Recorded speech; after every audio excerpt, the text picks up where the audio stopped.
मोहम्मद अली शाह जी, देखिए मदद यहाँ पर गाजा के लोगों को पहुंचाना बहुत जरूरी हो जाता है। रमजान का महीना भी चल रहा है और ऐसे में हालात यहाँ पर लगातार खराब होते जा रहे हैं और इजराइल के हमलों में कोई कमी नहीं आ रही है। रफा पर भी लगातार हमले हो रहे हैं। यहाँ पर किस तरह से आप आगे देख रहे हैं कि आखिर किस ओर रुख कर रही है अब ये जंग? और ज्यादा जो हालात हैं वो तो खराब ही हो रहे हैं। हालांकि कोशिश तमाम मुल्कों की तरफ से की जा रही है कि जंग बंदी की जाए, लेकिन फिलहाल ऐसा होता हुआ नजर नहीं आ रहा।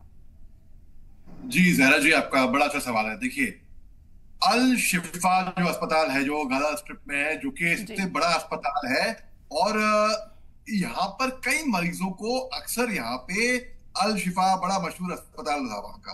अभी पार्टली फंक्शन है वो, फिर भी उसके बावजूद भी फंक्शन है। यहाँ पे 350 हमस और इस्लामिक जिहाद के मिलिटेंट्स उस टाइम से डिटेन कर दिए गए। इसके आसपास 170 लोगों की, इनमें से कुछ गनमैन भी, ऐसी बात नहीं है, जो हम के भी लोग हैं। और मगर आप देखिए, एक और बात ऑब्जर्व करने वाली बात है कि 800 सस्पेक्ट्स, शक की नजरों से जिनको देखा जाए, उनको डिटेन कर दिया पूछताछ के लिए। जी। अब जब फौज ही का, देखिए मैं फौज में जम्मू कश्मीर के बॉर्डर इलाकों में रहा हूं और मणिपुर, नागालैंड, नॉर्थ ईस्ट में भी रहा हूं मैं।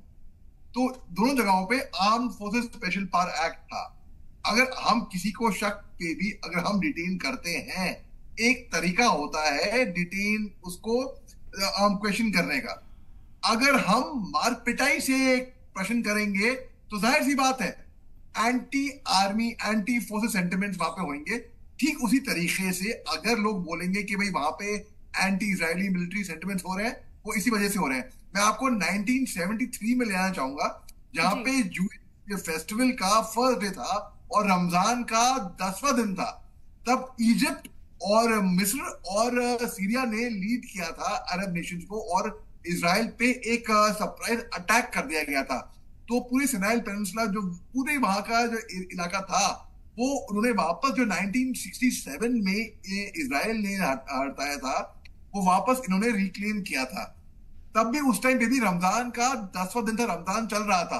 तो ऐसा कहीं पे लक्षण नहीं लग रहा है कि भाई और जंग रुकने वाली है या युद्ध बंदी होने वाली है। अगर लोगों को उम्मीद होती भी तो वो 10 मार्च से पहले पहले की थी, जो कि नहीं हुआ। तो ये मैं देख रहा हूं कि ह्यूमैनिटेरियन ग्राउंड में ये बहुत बड़ा, ये हिस्ट्री में लिखा जाएगा।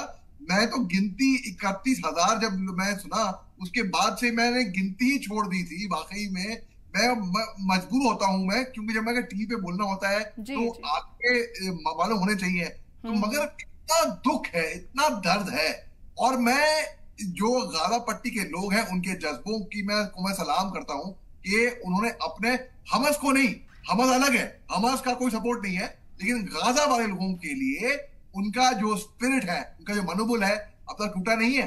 अभी भी वो रोजगार है, अभी भी वो नमाजी हैं, अभी भी वो जमात में नमाज पढ़ते हैं, और उनको ये नहीं मालूम कि अगले क्षण में क्या हो जाए उनके साथ, बमबारी हो, क्या हो। इजरायली आर्मी के भी 2 सिपाही, 2 फौजी वो वहां पे शहीद हो गए थे जब इन्होंने अल-शिफा के ऊपर हमले और तेज कर दिए थे। मगर आप देखिए, रेशो देखिए आप, तो है बिल्कुल, अगर वहां पे गुफाएं, टनल हैं, तो और भी तरीके हैं। गैस आउट करिए आप, सी वाटर लगाइए आप, और तरीके हैं कोलैटरल डैमेज नहीं होने के। मैंने आपको इससे बेहतर एग्जांपल क्या हो सकता है, 1973 में जब उस टाइम पे भी इन पे सरप्राइज अटैक हुआ था इजराइल पे, और इन्होंने काफी वार्निंग्स इन्होंने इग्नोर किए थे। वैसे ही इन पे सरप्राइज अटैक हवस ने किया था 7 अक्टूबर को, और ये रमजान का वक्त शुरू हो गया है। और मुझे ये जंग और लंबी खिंचती नजर आ रही है, बदकिस्मती से। जैसे रूस और यूक्रेन की जंग इतनी लंबी खिंच गई, किसी को उम्मीद थी नहीं, वैसे ही मैं इसको देख रहा हूँ कि और लंबा ये खिंचने वाली है, बदकिस्मती से। जी बिल्कुल। मोहम्मद अली शाह जी, आपको लगता है कि रिकंस्ट्रक्शन के लिए क्या कुछ दूसरे मुल्कों की तरफ से कदम यहाँ पर उठाए जाने चाहिए? किस तरीके से आगे की जो रणनीति है वो बनाई जानी चाहिए? ओके जहरा जी, आपने देख रहे हैं स्क्रीन पे कितनी वहां पे अनगिनत लाशें बिछ रही हैं, कितने लोग वहां पे ताजियत में आए हुए हैं, और कितने लोग वहां पे नमाज जनाजा पढ़ रहे हैं, और बहुत ही दर्दनाक दृश्य है ये। और इतना दर्दनाक दृश्य देख के तो वाकई में, देखिए दोनों मुल्क वैसे ही इनमें कोई दोस्ती थी, दुश्मन थे, और ये 100 साल से तकरीबन तक का अब इतना ज्यादा हेट्रेड, जहर बदकिस्मती से आ चुका है अब तक।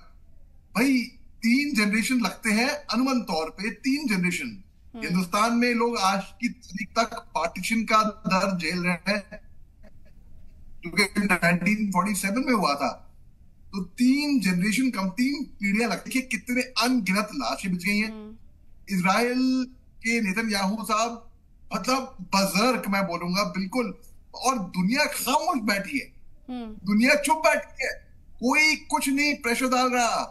अमेरिका चाहे तो बहुत कुछ इसमें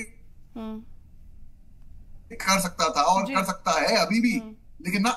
और मुझे फिक्र इन बात की है, ये जो लोग नमाज़े जनाजा पढ़ रहे हैं, इनको देख के स्क्रीन पे पता नहीं इनका भी अगले मोमेंट शाम तक या कल तक का मालूम नहीं क्या इनका होने वाला है इनके साथ। आप सोचिए, इंसान आज की तारीख में अगर नौकरी खो बैठता है, कितना दर्द होता है उसको। इंसान नौकरी में बोलते हैं कि भाई एचआर आपको याद कर रही है, एचआर बुला रही है, आपको साइन करना है पिंक स्लिप पे, आपकी नौकरी जाने वाली है। उस डर में जब तलवार रहती है, उस डर में ही जीना कितना अनर्विंग होता है। यहाँ पे गाजा पट्टी के लोग तो अपनी जिंदगी से जूझ रहे हैं। वो लोग तो, उनको मालूम नहीं है कि कल तक जिंदा भी रहेंगे कि नहीं रहेंगे, कल सहरी करेंगे, इफ्तियार करेंगे, जी जी नहीं रहेंगे, फिर भी रोजा रख रहे हैं, नमाज पढ़ रहे हैं, फिर भी इनकी इंसानियत जिंदा है। मगर माफ कीजिएगा साहब, मेरे को बड़ा दुख हो रहा है ये देखकर कि नाजी जर्मनी ने, हिटलर ने जो किया था बहुत गलत किया था, दर्दनाक किस्सा किया था। कहते इतिहास अपने आप को दोहराता है। यहाँ पर किस तरीके से अब नेतन्याहू का कंपैरिजन भी लोगों ने किया है एडोल्फ हिटलर से। वो अलग बात रही कि वो बात जायज थी कि नहीं थी, वो अलग डिबेटेबल टॉपिक था।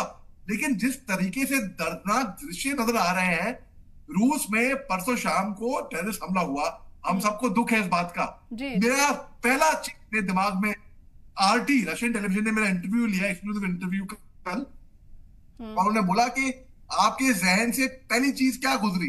तो मैंने कहा मेरे जो दिल में था वो मैंने बोला। मेरे को पहली चीज वो गुजरी कि काश मैं वहां पे होता, कुछ उखाड़ नहीं पाता वो अलग बात है, लेकिन अपना खून में पक्का दे पाता वहां पे जरूरतमंदों को।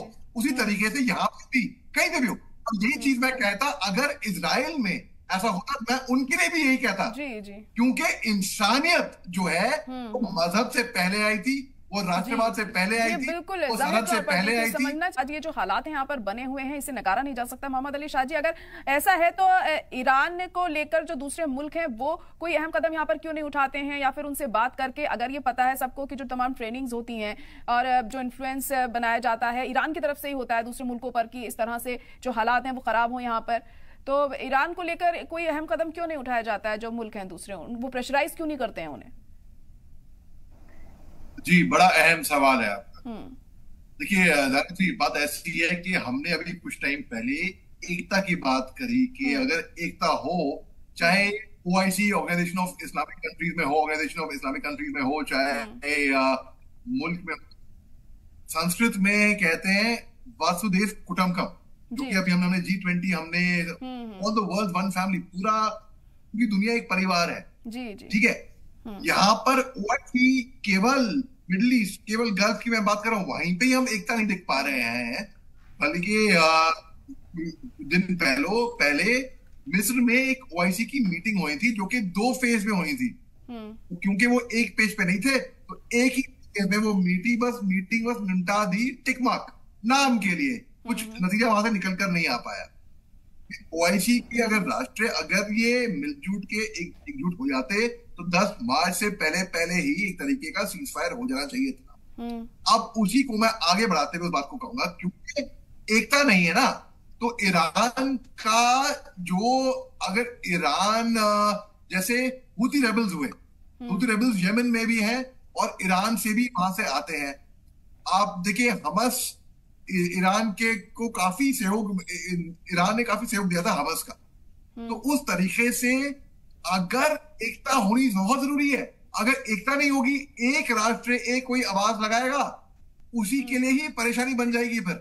तो वो चाहेगा कि भाई और लोग साथ दें। मैं इस बहुत सरल भाषा में समझाता हूं मैं, ताकि हर कोई समझ ले। देखिए बात ऐसी है, अगर कहीं पे बाजार में आम जिंदगी में कुछ एक घटना घट गई और दो लोग लड़ रहे हैं, फर्ज करिए एक आदमी बीच में दखल देता है और उसको सहयोग बाकियों का नहीं मिलता है, तो वो बुरा बना। तो वैसे कोई भी बुरा बनना नहीं चाहेगा, वो चाहेगा कि हमको सपोर्ट मिले और भी लोग हमारे साथ सपोर्ट मिले, तभी हम कुछ बात कर पाएंगे। मगर एकता ही नहीं है ना, एकजुट ही नहीं है ये लोग। जब एकजुट ही नहीं है तो ईरान को क्या कुछ भी नहीं कर पाएंगे, इजराइल को नहीं कर पाए। और अमेरिका जो सपोर्ट कर रही थी इजराइल का, अभी ऐसा सुनने में आ रहा है, हवा बन रही है कि अमेरिका और इजराइल के बीच में भी कुछ ज्यादा ठीक नहीं जम रहा है मामला। तो कई बार मर्तबा ऐसा होता है कि आप एक पाकिस्तान में क्या हुआ, पाकिस्तान में पाकिस्तानियों ने उग्रवाद को बढ़ावा दिया। उन्हीं के मिनिस्टर ने पार्लियामेंट में खड़े होकर बोला है कि क्या जरूरत थी हमको मुजाहिद पैदा करने की, आज की तारीख में वही मुजाहिद हमारे लिए सरदर्द बन चुके हैं। तो जब आप गड्ढा खोदते हैं किसी और के लिए, आप खुद भी उसमें गिर सकते हैं बेसिकली।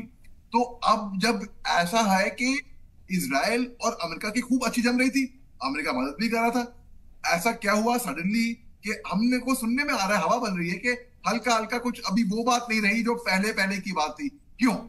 इसके पीछे वजह है। तो अब आप देखिए, अगर एकजुट नहीं रह पाएंगे तो कुछ नहीं कर पाएंगे। बस इसका मैं अगर जवाब दूं एक शब्द में, वो है एकता नहीं है। इसके लिए कुछ ईरान का इस तरीके से कोई इलाज नहीं कर पाता है।